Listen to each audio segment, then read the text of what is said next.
శ్రీ శ్రీ వెంకటేశ్వర స్వామి దేవాలయం, దానికి సంబంధించినటువంటి 7 కొండలు మన ఆంధ్రప్రదేశ్లో ఉండటం అనేది చాలా గర్వించదగింది, చాలా గొప్ప విషయంగా నేనే కాదు, దేశంలో ప్రతి వారు కూడా దాన్ని చెప్పుకుంటారు. ఎక్కడన్నా దూర ప్రాంతాలు వెళ్ళినప్పుడు మాది ఆంధ్రప్రదేశ్ అంటే మేము ఒకసారి వచ్చామండి,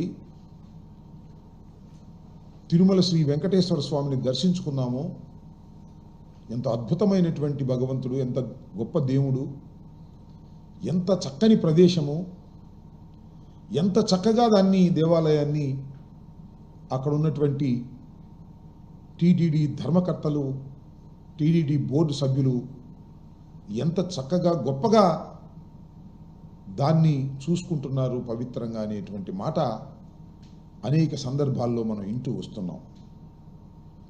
అలాంటి అత్యంత పవిత్రమైన ప్రపంచంలో గొప్ప దేవాలయాల్లో ఒకటి అయినటువంటి తిరుమల తిరుపతి దేవస్థానంలో ఏదైనా చిన్న విషయం జరిగినా అది చాలా ఇబ్బందికరంగా మనము భక్తులు ఫీల్ అవుతాం. దురదృష్టం, ఊహకందనటువంటి అంశం, మొన్న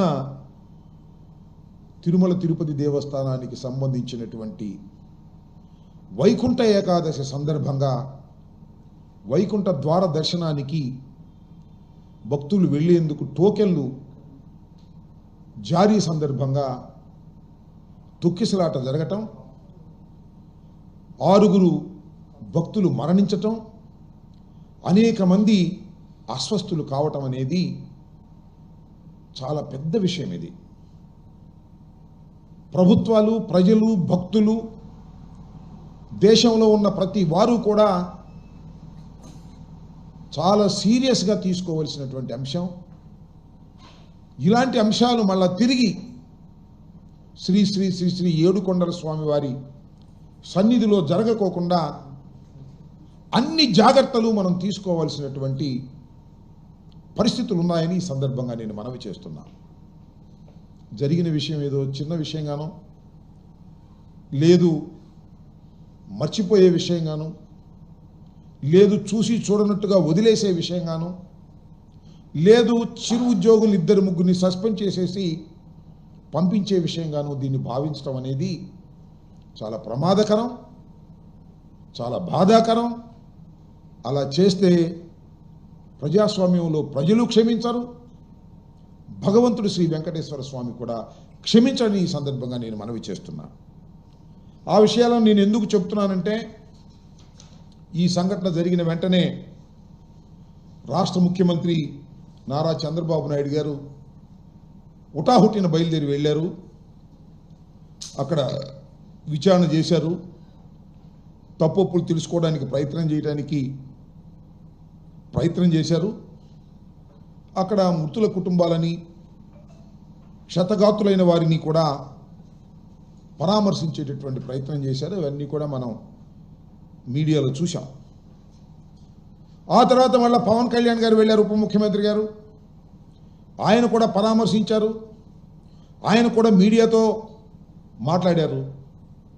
తరువాత ప్రధాన ప్రతిపక్ష నాయకులైనటువంటి జగన్మోహన్ రెడ్డి గారు కూడా ఆ తర్వాత వెళ్ళారు, అక్కడ పరామర్శించి పలకరించి వచ్చారు, ఎవరి స్టేట్మెంట్స్ వారు ఇచ్చారు.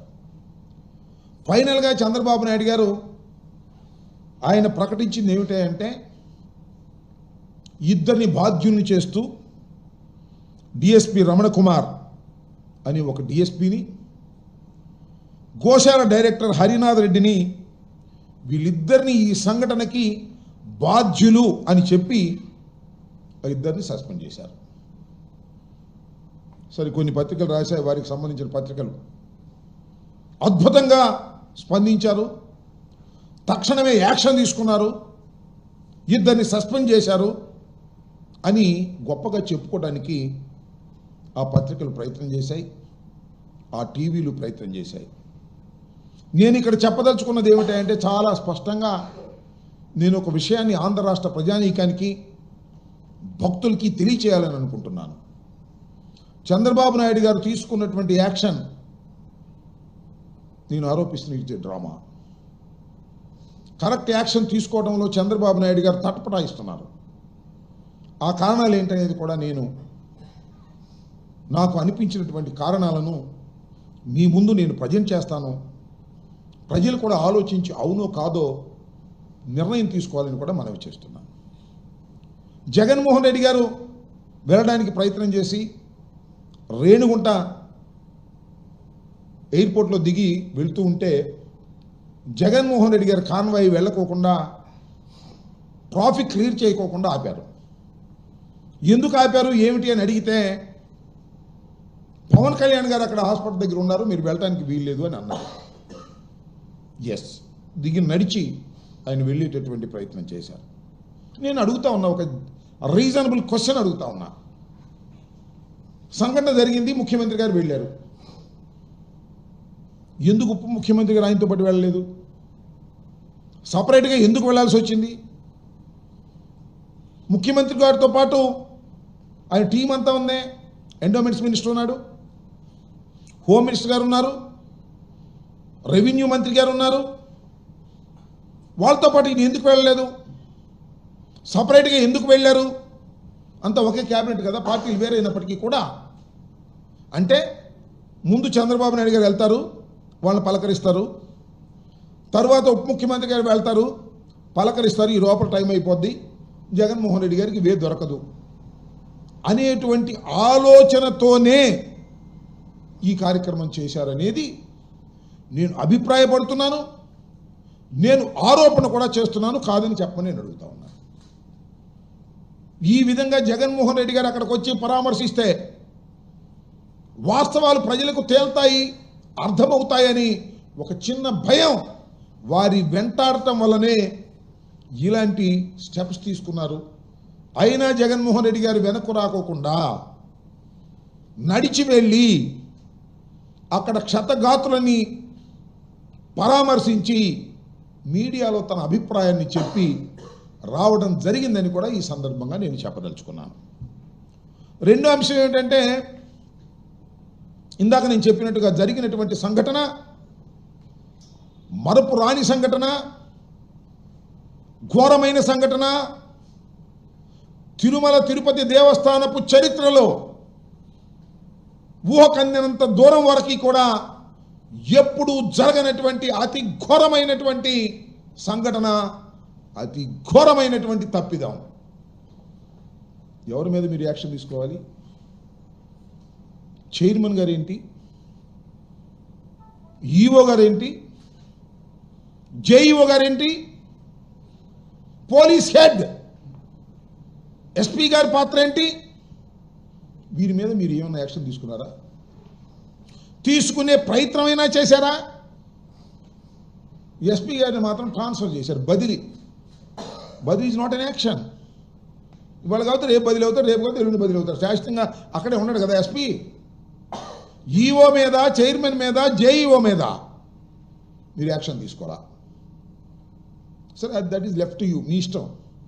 దాన్ని క్రిటిసైజ్ చేస్తాం, దానిలో తప్పుల్ని మేము ప్రజల ముందు ఎండగడతాం. ఇది కుట్రపూరితంగా మీరు చేస్తున్నారు. ఇక్కడ ఏంటి కుట్రపూరితంగా చేస్తారు రాంబాబు గారు? వాళ్ళకేం సంబంధం అండి, కుట్ర ఏంటండి అని మీరు అనుకోవచ్చు. మళ్ళీ పవన్ కళ్యాణ్ గారి స్టేట్మెంట్ గురించి నేను తర్వాత మాట్లాడతాను, ఆయన ఇచ్చిన స్టేట్మెంట్ ఏంటనేది. చంద్రబాబు నాయుడు గారు వీరి మీద యాక్షన్ తీసుకోవాలనేటువంటి తలంపు ఆయనకి లేదు. వారే తప్పు చేశారని తెలుసు. ఎందుకంటే పాలసీ డెసిషన్ ఏదైతే టోకెన్లు డిస్ట్రిబ్యూషన్ కిందే చేయాలని నిర్ణయం తీసుకున్నది ఈఓ, చైర్మన్, జేఈఓ. దానివల్ల ఇది జరిగిందని ఆయన చెప్పాడు. వారి మీద మాత్రం యాక్షన్ లేదు. ఎందుకు యాక్షన్ తీసుకోలేదు అంటే, ఈ ముగ్గురు ప్లస్ ఎస్పీ, ఈ నలుగురు కూడా చంద్రబాబు నాయుడు గారు కావాలని తిరుమల తిరుపతికి సంబంధించినటువంటి పోస్టింగ్లు కావాలని ఆయన వేశారు. కావాలని ఏంటండి? కావాలని వేశాడు, కుట్రపూరితంగా వేశాడు. ఎందుకు కుట్రపూరితంగా దైవ సన్నిధిలో వేశాడు అంటే, వీళ్ళందరినీ కలిపి చూశారు కదా మీరు, చాలా 7 కొండలపై ఎన్నో పాపాలు, ఎన్ని పాపాలు చేశారు అని టీటీడీ ఈవో ధర్మారెడ్డి గారి మీద విచారణ, విజిలెన్స్ విచారణ. ఆయన శ్రీవాణి ట్రస్ట్ పెట్టి దానిలో చాలా కోట్లు గడించాడు, అది గడించాడు అనేటువంటి ఆరోపణలు.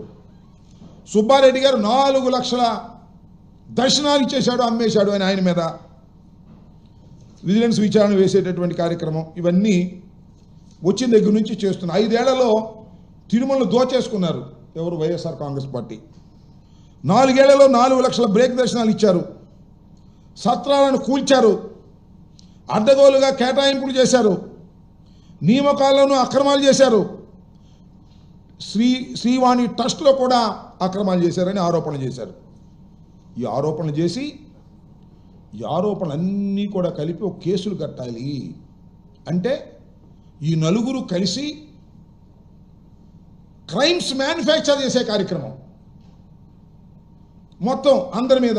ఎవరి మీద? ధర్మారెడ్డి మీద, సుబ్బారెడ్డి గారి మీద, వీళ్ళందరి మీద క్రైమ్స్ని మ్యానుఫ్యాక్చర్ చేసి ఆ క్రైమ్స్ని పెట్టి ఆ క్రైమ్స్ ద్వారా వీళ్ళని అరెస్ట్ చేయాలని.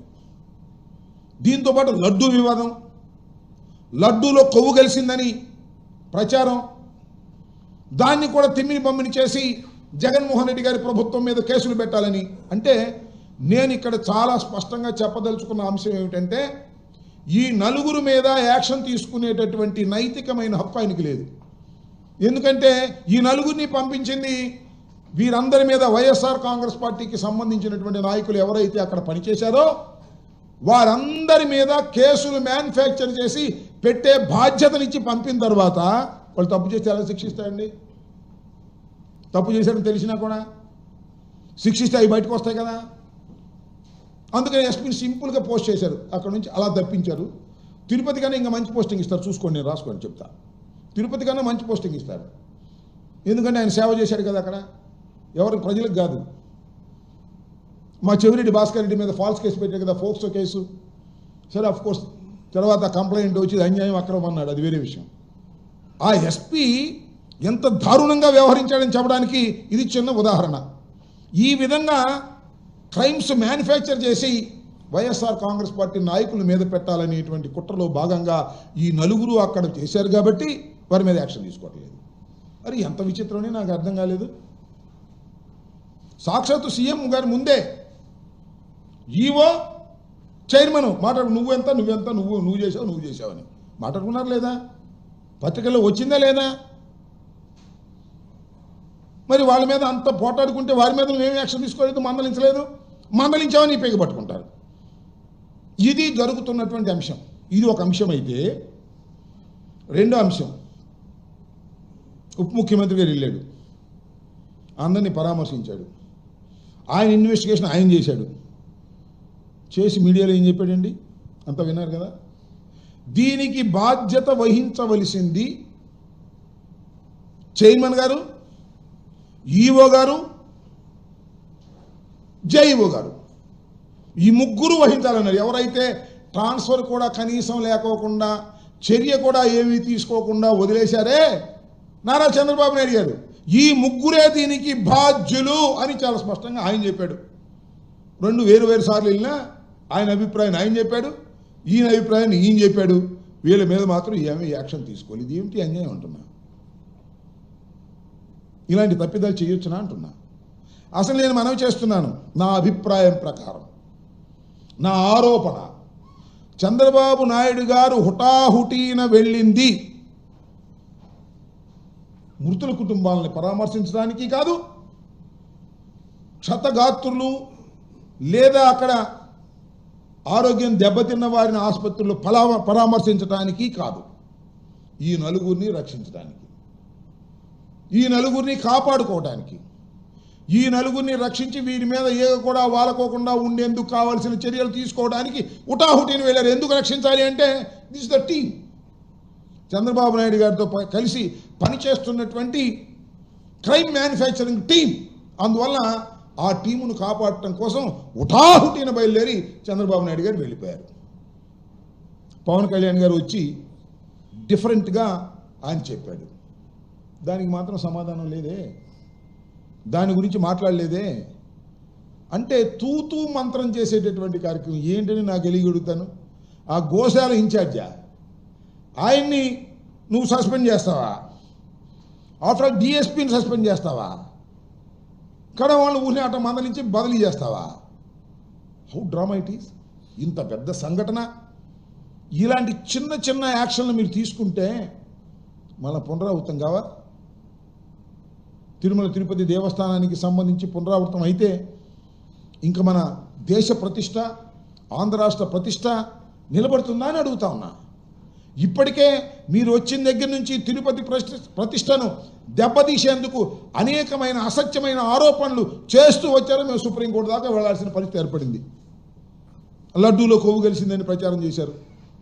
ఆ కొవ్వు కలిసిన లడ్డూలే రామమందిర నిర్మాణానికి కూడా వెళ్ళాయని చెప్పి ప్రచారం చేశారు. ఒక మనిషి మీద కక్ష ఉండొచ్చు అండి, తప్పులేదు. జగన్మోహన్ రెడ్డి గారి మీద మీకు కక్ష ఉండొచ్చు, ఈర్ష్య ఉండొచ్చు, ద్వేషం ఉండొచ్చు, మళ్ళా తిరిగి వస్తాడేమో అధికారంలో కానీ భయం ఉండొచ్చు.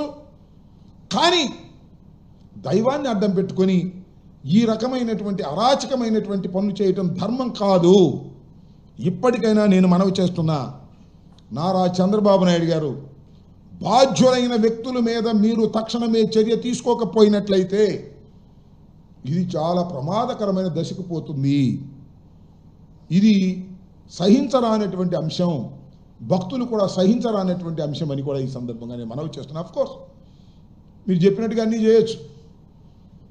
ఆ బిఆర్ నాయుడు గారు మీరేం చెప్తే అది టీవీలో ప్రసారాలు చేసి ఉండొచ్చు.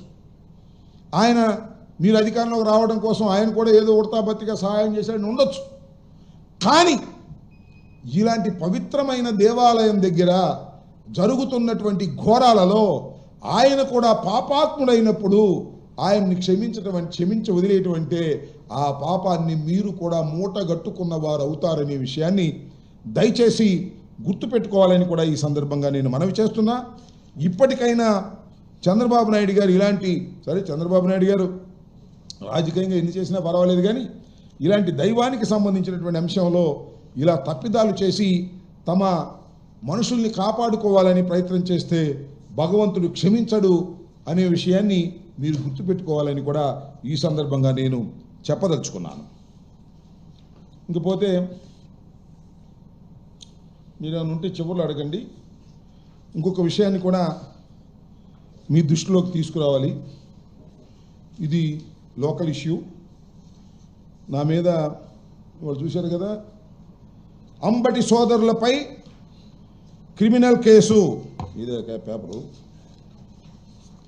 అంబటి సోదరులపై క్రిమినల్ కేసు, బెదిరించారని అంబటి సోదరులపై క్రిమినల్ కేసు పెట్టారు. మంచి ఉత్సాహంగా రాశారు. ఎవరు?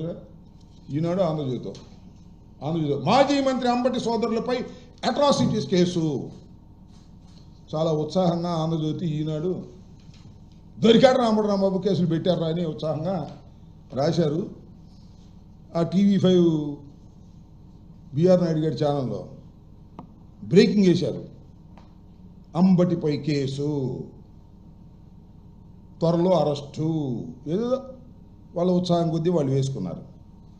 నేను ఈ సందర్భంగా ఒక బాధ్యత కలిగినటువంటి నాయకుడిగా దీని మీద కూడా నేను స్పందించాలి. మాజీ మంత్రి అంబటి సోదరులపై కేసు, అట్రాసిటీస్ కేసు అని